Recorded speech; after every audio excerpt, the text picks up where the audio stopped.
Hello, friends, and welcome back to Malicious Compliance Stories.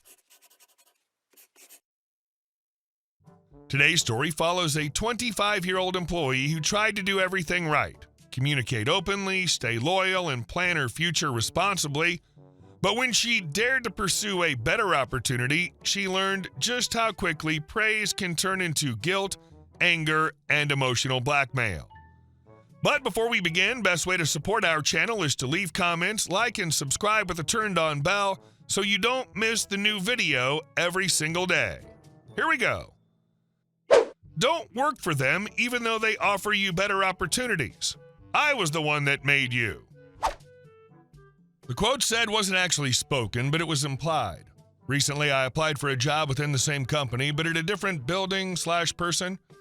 I had informed my boss about the interview, and she was delighted because she thought I'd still work with her part-time until I mentioned they offered me full-time, 9 to 6. I've worked for my boss for 2 years part-time because I was studying, but decided to drop out of college after a year to focus on earning money than spending more years into getting the degree because I was broke, barely earned enough to move out, and was impatient. I'm 25-year-old female, felt behind compared to my peers who already had their degrees in places of their own. I graduated high school late, 21. My boss was aware of this, yet did not offer me a full-time position despite having more free time and only gave me a $1 raise.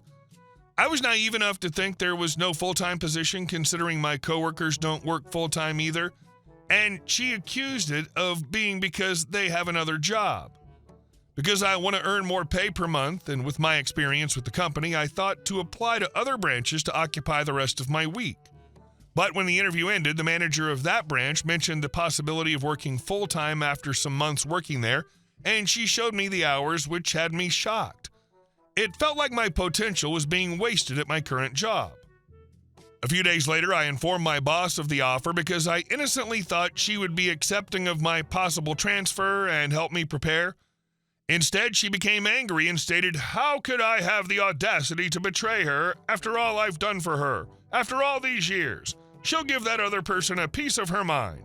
No way I should consider that position after how hard she worked to train me. I must prioritize her. How dare they offer that to her worker? Not once had she given me a better offer for me to want to stay. Throughout the time I'd worked for her, she belittled me, compared me to others, made me cry in front of everyone, and made me feel guilty over little mistakes.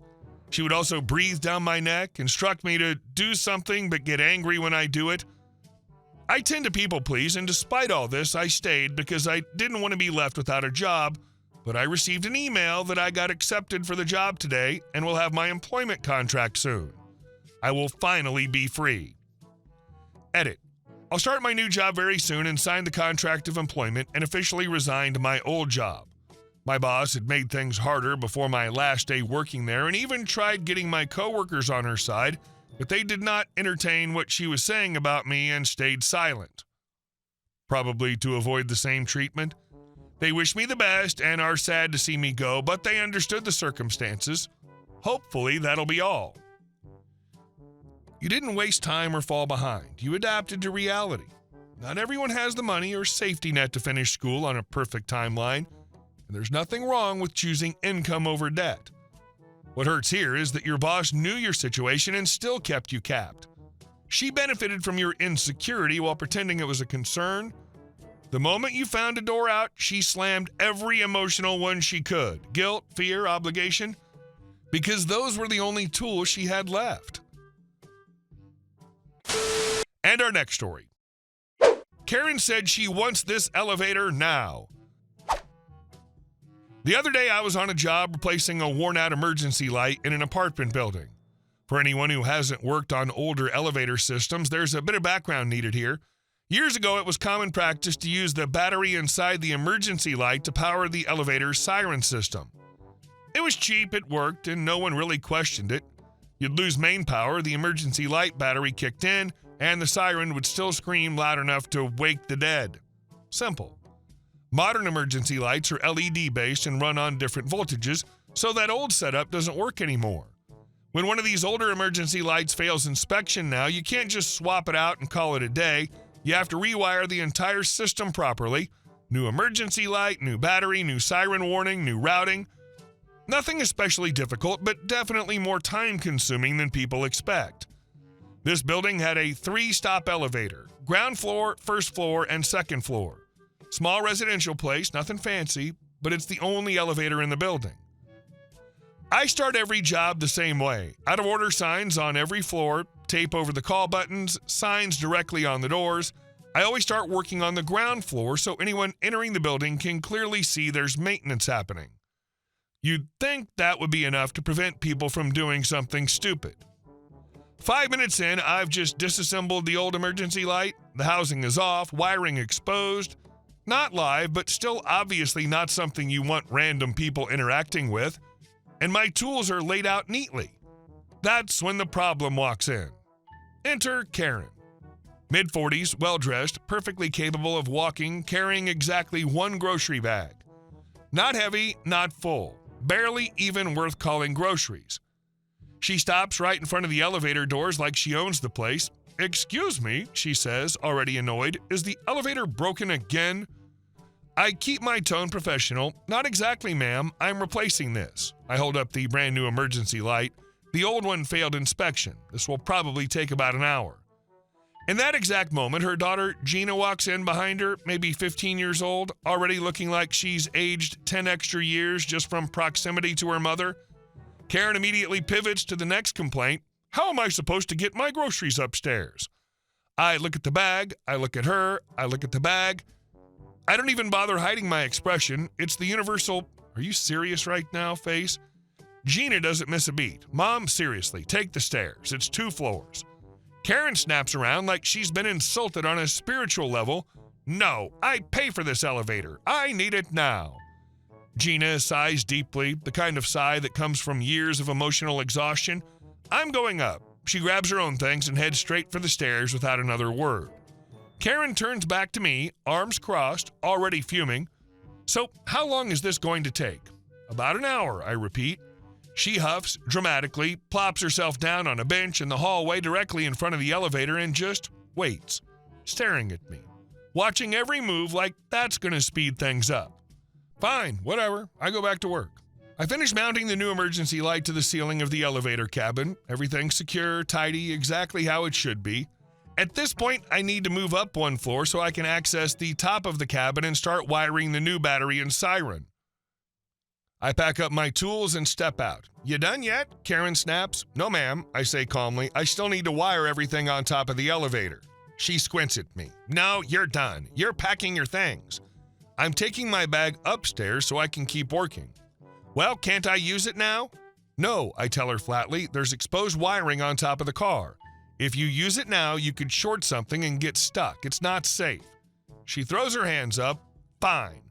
She sits back down, arms crossed so tight she looks like she's trying to fold herself in half, radiating pure resentment.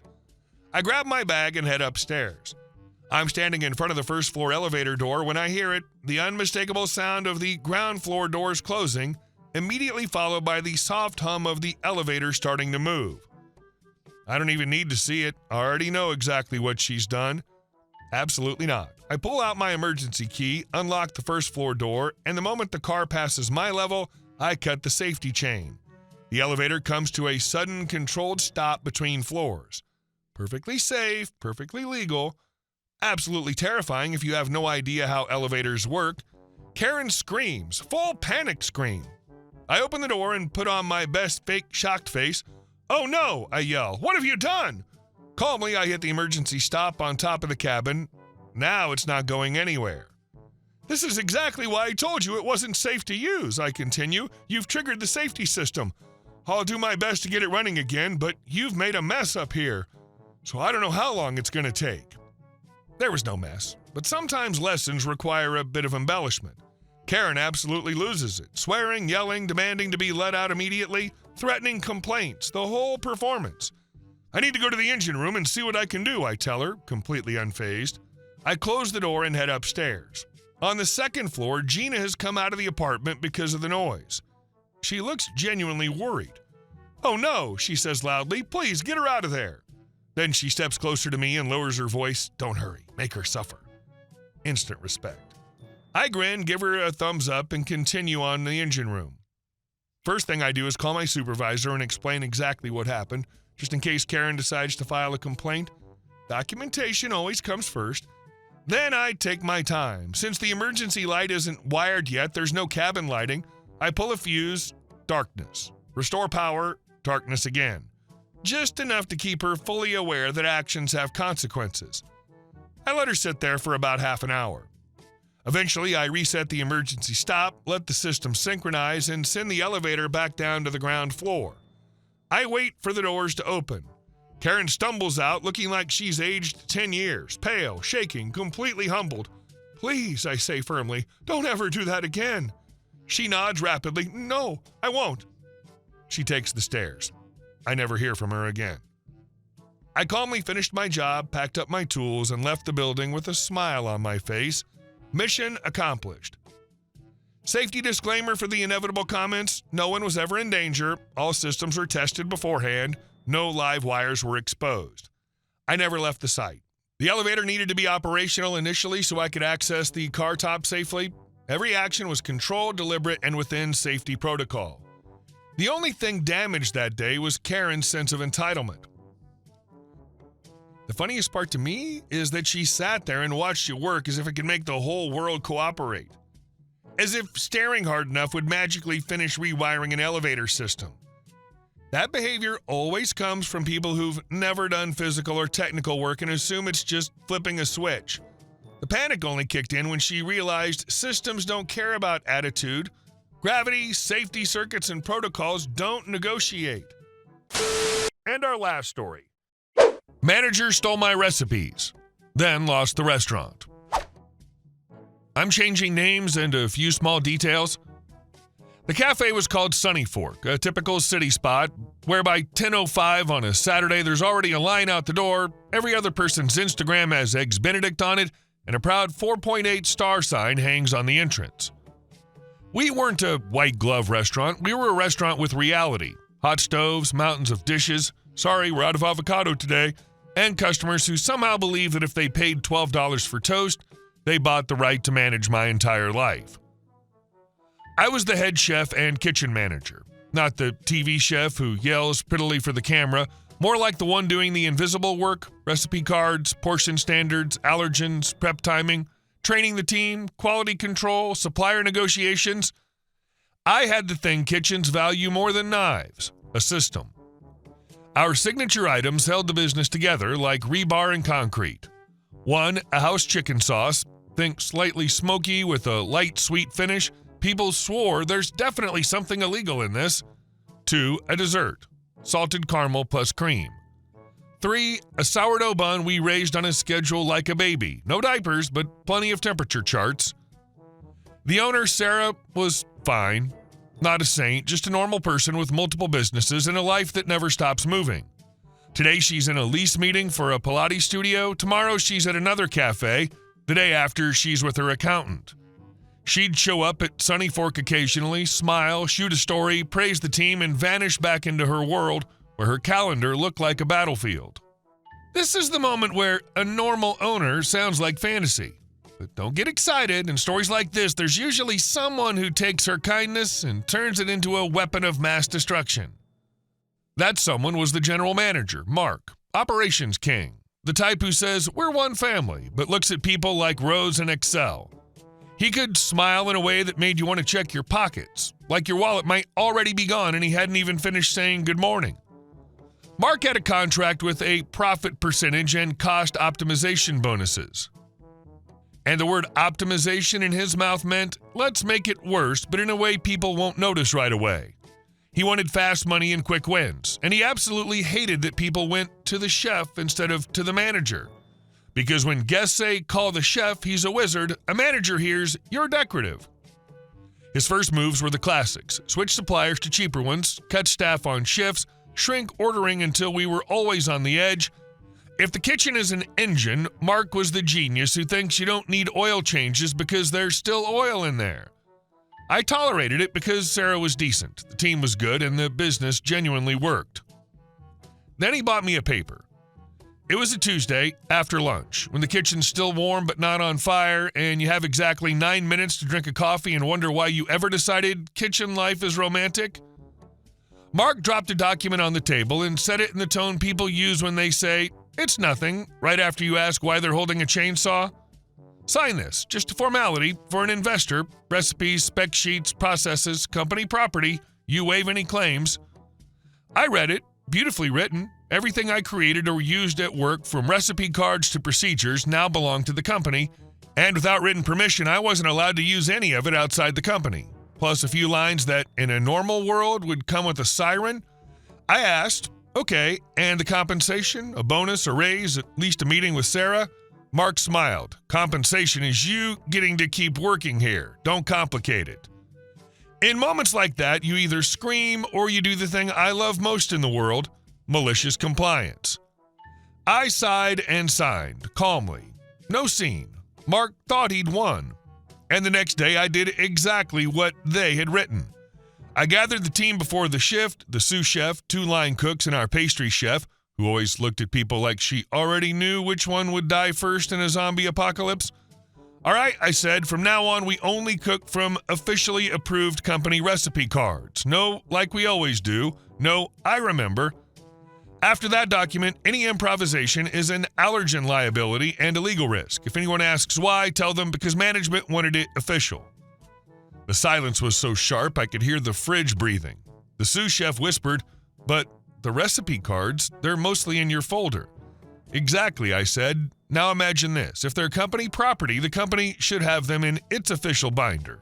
So where is it?" Everyone looked at the shelf where the corporate binder lived. It was as empty as Mark's promises about bonuses for everyone. This is the magic of malicious compliance. You don't wreck the restaurant, you simply hand the manager his own rules and watch him choke on them. The first 48 hours were as entertaining as a clown's funeral. The signature sauce needed to be cooked and stabilized. Proportions, temperature, timing. Not close enough, not by eye. It was chemistry, just without the diploma.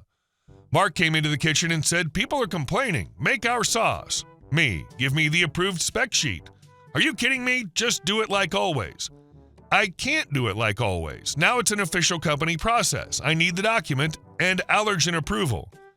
He started turning red. I didn't because I wasn't angry. I was disciplined. So they tried to make it from memory. The sauce turned out, how do I put it gently, like if Ketchup and Ash had a child and then got divorced. Refunds started happening. Servers apologized more often than they breathed. Reviews appeared. It used to be better. Something changed. And every morning I opened my laptop and did the thing toxic management hates most. I documented. Mark, warning, switching to cheaper butter will change the flavor and stability of the sauce. Mark, warning, cutting one person during peak will increase ticket times by 15 to 20 minutes. Mark, warning, supplier X is inconsistent. There will be waste and comping. He replied either okay or stop being dramatic. Then he escalated, decided the issue wasn't his decisions, it was that the kitchen is too spoiled. He cut shifts even harder, demanded more speed, and launched a front-of-house promotion, Happy Brunch. Because yes, according to Mark's logic, if the kitchen is drowning, what it needs isn't a life ring, it's 2 extra tons of guests. The next weekend was hell. There was a line, but not the cute Instagram line, the kind where people stand with the face that says, "I'm about to write you a novel in Google reviews." Ticket time slipped, portions got inconsistent. The pastry chef took off her apron and said, "If he says just go faster one more time, I'll go faster, but it'll be my resume." Then came Investor Day. Sarah texted me that morning, "An investor stopping by to see the place today. Everything needs to be perfect." I was genuinely happy because I thought finally she'll see what's happening in real life, not through stories. Mark strutted around like a peacock holding a calculator. He whispered to staff, "Smile, faster, no drama." It was adorable because he'd created the conditions where no drama was about as realistic as no rain during hurricane season. The investor sat down, ordered our signature items. Mark marched into the kitchen with the expression of a man thinking, "If you fail me, I will eat you. Make it perfect, our sauce, our dessert, the bun, everything." I answered calmly, "Give me the approved recipe cards. After your document, I'm not allowed to cook from memory." Mark froze. The sous chef looked at me like I'd just pressed the red button. Sarah, who just stepped into the kitchen to say hi, heard that line. She turned to Mark. What recipe cards? Mark, well, they're with the chef. Me, I have my working materials, but you had me sign that they're company property. If they're company property, then the company should have official versions, approved, with allergens, with yield and portion standards. And the investor wasn't stupid either. He just said quietly, if you don't have standardized recipes, you're not ready for a second location. That was the kind of silence that costs money. After that, Sarah did what normal owners do when they finally see reality. She didn't scream. She said, okay, we're pausing. Mark, office, now. Then the audit started. Not a let's talk, a real one. Numbers, invoices, waste, refunds, ratings, ticket times, supplier changes, and my emails. There were a lot of them. I wrote like I was preparing for court against the devil who just happens to work in HR. 2 days later, Sarah called me into the office. Inside sat her, the accountant, and Mark. Mark looked like he just realized profit percentage isn't magic, it's responsibility. Sarah spoke calmly, but in a way that made even the knives in the drawer hold their breath. Mark, you changed suppliers without approval. You cut staff during peak. You ran promotions while the kitchen was suffocating, and all of it was to make your bonus look good at the end of the month. You nearly destroyed the restaurant. Mark tried, it's the kitchen, the chef, he's stubborn. Sarah lifted my emails. Here are the warnings, here are the dates, here are the consequences, and here are your replies.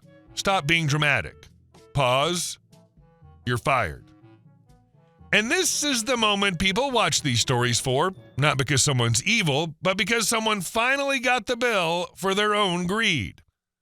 After that, Sarah looked at me and said, I owe you an apology. I was too busy. I trusted this place to someone who loves money more than people and more than the product. I didn't lecture. I just told the truth. I love this place, but I'm not going to be a hired hero you can replace with a piece of paper. And then she did what smart owners do when they realize the business is standing on one specific person. She offered me partnership, operating partner, equity in the restaurant, a raise, control of the kitchen and suppliers, and official fair documentation so it wasn't a theft grab. The restaurant gets a license to use the menu and standards, and I get real terms and a real stake because those signature items are the brand. The moral's simple. If you try to squeeze a quick bonus while spitting on people and quality, the business might survive, but your career in it won't. Also, don't force a chef to sign little papers because chefs know how to cut. And not just onions. Hey guys, thank you all for watching the video. I'll see you in the next one.